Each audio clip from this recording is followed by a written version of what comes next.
I'd say there are most definitely pros, and these pros are talked about on a wide range. Again, I mentioned financial stability if all parties are willing to come together and work towards a greater future.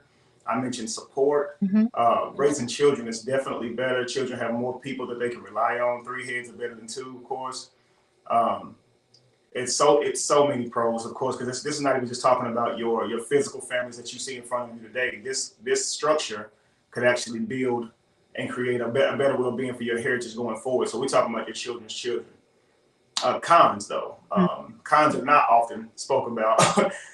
Cons are just, I would say, if you're not groomed or prepped for this style of relationship, the cons are all internal.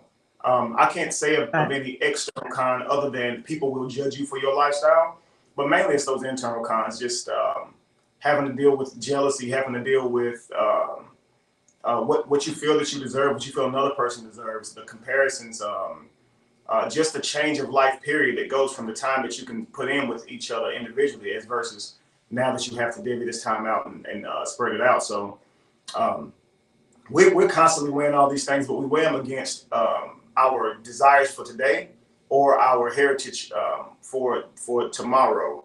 And so far, our heritage for tomorrow outweighs the desires that we may have to seek personal desires that we had in before in monogamy or individual style relationships. So there's the con, like I said, is challenge. It's challenging yourself, finding a way to fit yourself into this relationship and standard without constantly having to torment yourself or feeling tortured because you have a programming that isn't set up for the relationship. So we look at this type of lifestyle and we see the benefit to it, to our heritage. We see the benefit to our culture. We see the benefit to actually our financial gain, support, stability, all those great things. So that's why we chose to practice this lifestyle. I will say that it is beautiful. While it is beautiful, while it's cultural, while it is heritage, it is a challenge. It's a challenge for us because we're coming from the mind state of the Western world, Western program, and so we're constantly having to reevaluate ourselves and measure and against this poly union because it challenges us in many ways that monogamous doesn't challenge you in. So or monogamy doesn't challenge you in. So of course, we all have personal things that we want in life. For myself, um, I was in a marriage with Jamie for many years, and it was monogamous marriage. Of course, we got married super duper young, and along the way, we were just trying to figure it out. And this thing became so overwhelming to me, I just had to go get it. After many years of fluctuating and having Jamie told, wondering if I'm going to leave or go, Jamie one day just says, "Look, you need to do this. You need to do this. You're obviously not going to give this desire up. It's important that you go do this." And I did that. We separated for shoot some years, probably about 8 years now. We separated, and during this time, I had an opportunity. Was it 8 or was it shorter? Not 8. Well, yeah. It's a good little time, but yeah. Some years.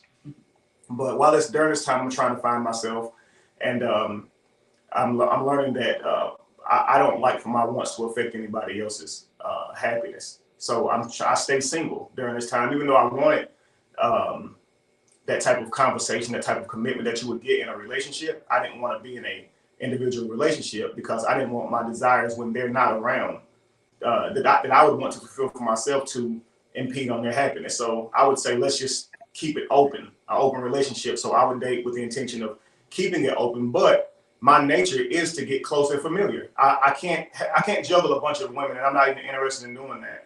So I actually Yeah. do want to build with the people that I am dating or sleeping with, the few that I am, and I care about their well-beings. I care, and I'm not like a typical person who just likes to sleep around. So I saw that doesn't work for me in my social norm. I just had to be honest and upfront. I didn't want to hurt people, so I started saying, "Hey, let me tell the women in my life what it is I'm looking for, what it is I want."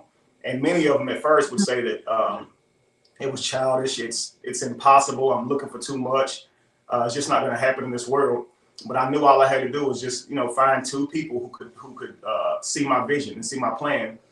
Fortunately enough, I fell in love with Lacey, and she did see the plan. She wasn't trying to be poly personally, but she had studied the lifestyle and knew about it. From when you become conscious, you study all different types of stuff. So that was just one of the many things she had studied. Jamie herself, she had became conscious and aware, and so she was looking at it, but actually with the intent of manifesting something like that for herself. So I tell people that all day, Jamie's made of magic. I think she's probably one of the main reasons this happened, because she's been speaking into existence before I was even really considering it. She's running around telling the children, you know, I'm gonna have me a wife, I'm gonna have me a sister wife and stuff. And me and her wasn't even in a relationship at the time, and she's already saying this. So she pretty much spoke Lacey into existence before bringing me back. It's so crazy. It's like, for me, he's right. It's like I was like speaking into existence for the simple fact that my mindset changed. My mindset changed as soon as I became more conscious, more aware, like you said, and I was like, there's more than one dynamic to a relationship. And I think that once I started researching, you know, about poly, the different types of poly, I was like, that's what I'm looking for. That's what is going to draw my balance. Because when you're in a monogamous relationship, if you're not really feeling that type of way, then you'll get off balance. It'll be like you'll lose yourself. And that was my big thing. I was like, I can't lose myself.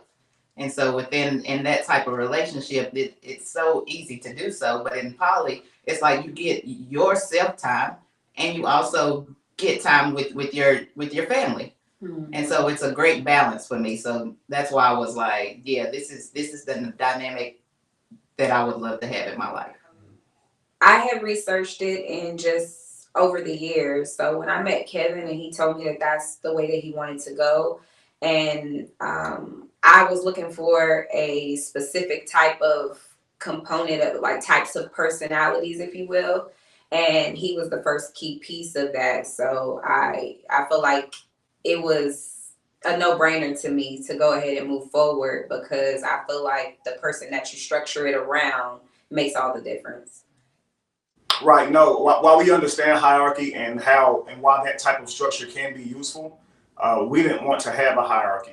We believe that being one is the best way to go. We look at it like if you put a drop of water in the ocean, it becomes the ocean. There's simply no need for hierarchy when you're working in unison. You know what I mean? So, and honestly, there's so many ways that a person can use these types of ideas to make each other feel so insecure or inferior. If you're the first wife, you get to claim being the first wife because you were there first. But if you're the second wife, you get to claim being enough, because if there's a second, obviously being one wasn't enough. It's ridiculous. It's better to just say, hey, we complete them. We all work together as one. We found ourselves, and together we are one. That's all it is to it. We do experience jealousy. We are human. We love each other, and we're trying to do something that, frankly, is outside of our culture. So we're going to rub up against ourselves in ways that makes us feel uncomfortable, sometimes upset, but we're very emotionally intelligent. We know that the problem is always us and how we're reflecting off of what we see. So we try our best to deal with it internally. We try not to project. Now, for me, how do I deal with it?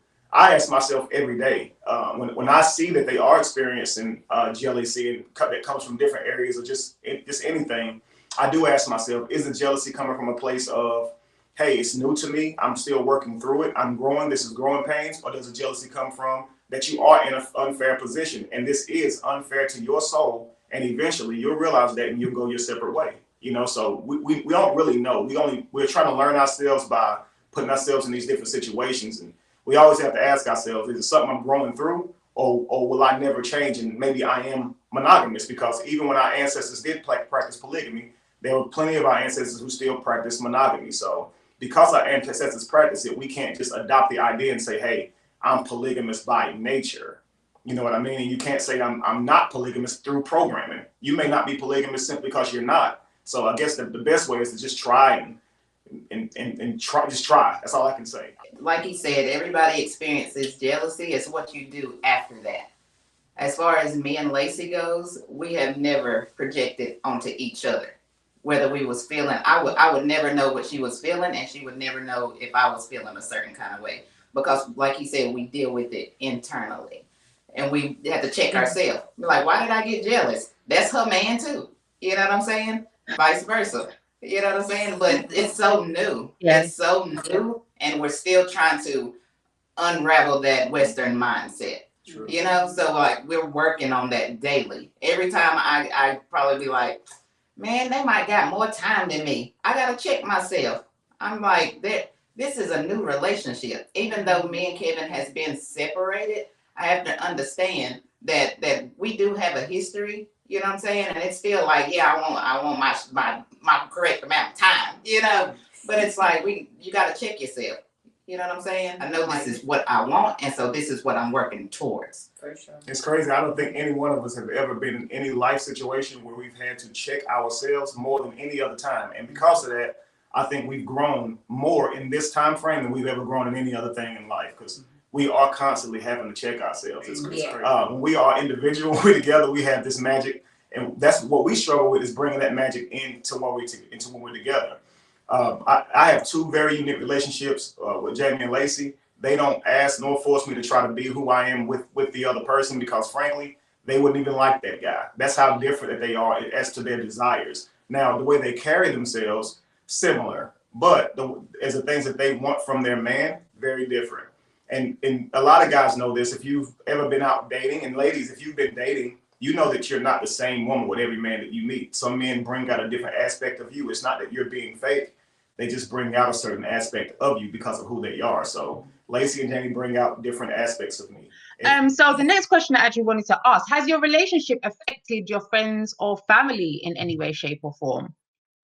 We don't allow what they think of us to take up space. While they may definitely think certain ways of us. And while they haven't said it out loud to my face, I can tell by the way they carry themselves. And some of them have said it behind backs, and it's made it back to me. Like, especially like on Jamie's side of the family, they've talked a lot, and rumors got back, and she's heard about it. So that's very hurtful, that your parents would, or someone that you care about so dearly can talk about you behind you and not just to you.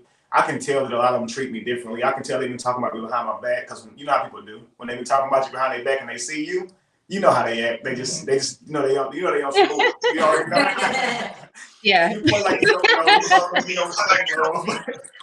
I have some friends, some family who are a little jealous, or who think that I'm doing Lacey or Jamie wrong. Well, I have a family who is used to Jamie. But you made a decision that you wanted to make to better your life, and if you allow how they think about your life to sway in that, then it'll have weight, or it will matter, so to speak. As matter is the word it means to take up space. I think this relationship, while they may not agree with the relationship, we don't really care about that. We feel like it showed us who they are, though. It showed us that we have a lot of, we frankly love, and we love a lot of backbiters. We have a lot of kinfolk who gossip behind your back, but the more we learn in this is that it's not personal. Yeah. Everybody does. So do you. You got a lot of gossipers in your family too. Just let you know. I'm not gonna say I would not be here if it wasn't making me happy. Right. And you can't judge from looks, from pictures, we've all had off pictures. We've all had serious looking pictures. I don't smile on my pictures. I have more of a serious look, and they automatically think I'm not happy. Right. You can go back years, and I have the same look on my face. That does not say I'm happy or unhappy. That's just my stern, just resting face look. Right. But I am happy. I am happy. Yeah. If we were a monogamous couple, and I was sitting here with either Lacey or just Jamie, you guys wouldn't ask that. But in a relationship where there's two people, one is likely happier than the other. But this question is not raised when it's a two people scenario. Who's the happiest? These things are ambiguous. Do you treat each other right? Do you love each other? Are you sticking with your plans? Do you have integrity in your commitments? These things are what matter. Because again, happiness is momentary. If you can find it in that moment. If you're not looking at that moment, it's easily to be depressed over something you don't have. Millionaires can be unhappy. In the moment, they rich, but they're thinking about something they don't have. That could be love, a mother, a father, or some type of something they don't have, and unhappiness sets in. But then there's times when you're happy again. Asking if someone's happy is ridiculous. It's asking if the relationship's healthy to you, if you feel like it's progressing you in your life. And if you felt like it wasn't, you probably would not be in the relationship that you're in if it's damaging to your soul. Right.